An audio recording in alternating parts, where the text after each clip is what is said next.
বান্দরবানের থানচি, রোয়াংছড়ি, রুমা এই ৩ উপজেলায় ট্যুরিস্ট নিষেধাজ্ঞা দেওয়া আছে। তাই আপনারা বান্দরবানের আলীকদম এবং মারান্তং পাহাড়ে ক্যাম্পিং করতে পারেন। এখানে একদম কম খরচে প্রায় ২,০০০ থেকে ২৫০০-৩,০০০ টাকার ভিতরে এক রাত থাকুন এবং ঘুরে আসুন আলীকদম। বেশ ভালো লাগবে। ঢাকা থেকে আলীকদমের বাস ভাড়া ৯০০ টাকা, ৯০০ টাকায় পেয়ে যাবেন। আপ ডাউন হচ্ছে ১৮০০ টাকা। আর রাতে থাকার জন্য হচ্ছে প্যাকেজ নিতে হয়।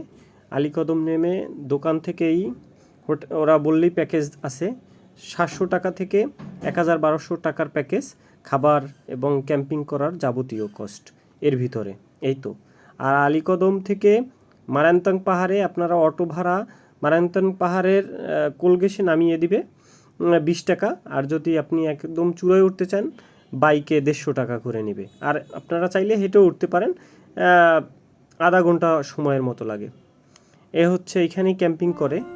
এই যে ২টা তাঁবু, হপায় তাঁবু ঘিরে রাখছে। আরও এইটা ফুল হয়ে যায় যখন আরও সন্ধ্যা হবে। এখন প্রায় ৩টা, সাড়ে ৩টার মতো সময়। দেখুন এইখানকার দৃশ্য। পাহাড়টা একদম ময়লা আবর্জনা ফেলে রাখছে সামনে, মানুষ অসচেতন। এখানে একটু দোল খেতে পারবেন এই পাহাড়ে। ও ভালো কথা, এই পাহাড়ের জন্য আর কি ৫০ টাকা টিকিট নেয় থাকার জন্য। এই যে দেখুন ময়লা কিভাবে ফেলে রাখছে, বোতলগুলো, প্লাস্টিক। আমাদের এই বিষয়ে খুবই খেয়াল রাখবেন এবং সচেতন হবেন বোতল যত্রতত্র না ফেলার জন্য। খুবই অসাধারণ ভিউ এইখানে। এই যে দেখেন ময়লা কি অবস্থা, মানুষ একটুকু সচেতন নাই। তবে এইখানে একটা দুঃখের বিষয় হচ্ছে এখানে বাথরুম নাই, 2টা বাথরুম। তাও আপনার ওই পানি নিচ থেকে আপনি ক্রয় করে তারপর ওয়াশরুম ইউজ করতে হয়। এটা আসলেই দুঃখজনক। অনেকবার আশ্বাস দিছে যে এখানে ভালো মানের বাথরুম করবে, কিন্তু আদৌ এখানে কেউ করছে না। এই যে সবাই ক্যাম্পিং করার জন্য আসছে। একটা একেবারে সন্ধ্যা গড়িয়ে পড়ার ঠিক আগ মুহূর্তে এখানকার দৃশ্য বলা যায় শৌখিন বস্তি। শৌখিন বস্তিগুলো এরকমই যে সেজে আছে, একদম নরম আলো, নরম আলোয় এই দৃশ্য। রৌদ্র যখন পড়ছিল মুখের উপর তখনকার দৃশ্য হচ্ছে মারান্তং এর যেখানে ক্যাম্পিং করে সবাই সেইখানে। আর আমরা মারান্তং এর একটা ঝুমঘর, যারা একটু রিল্যাক্সে ঘুমাতে চান তারা এই ঝুমঘরেও থাকতে পারেন এখানে, বা ওইখানে একটু মানুষজন বেশি থাকায় হই হুল্লোড় বেশি হয়।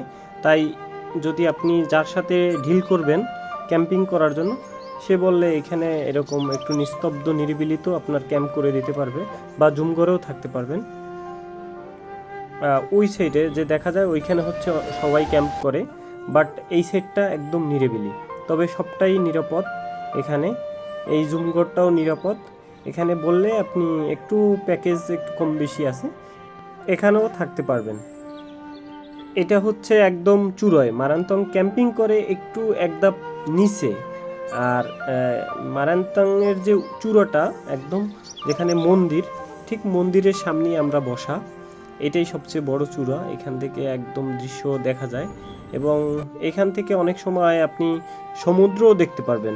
চিটাগংয়ের যে সমুদ্র দেখা যায়।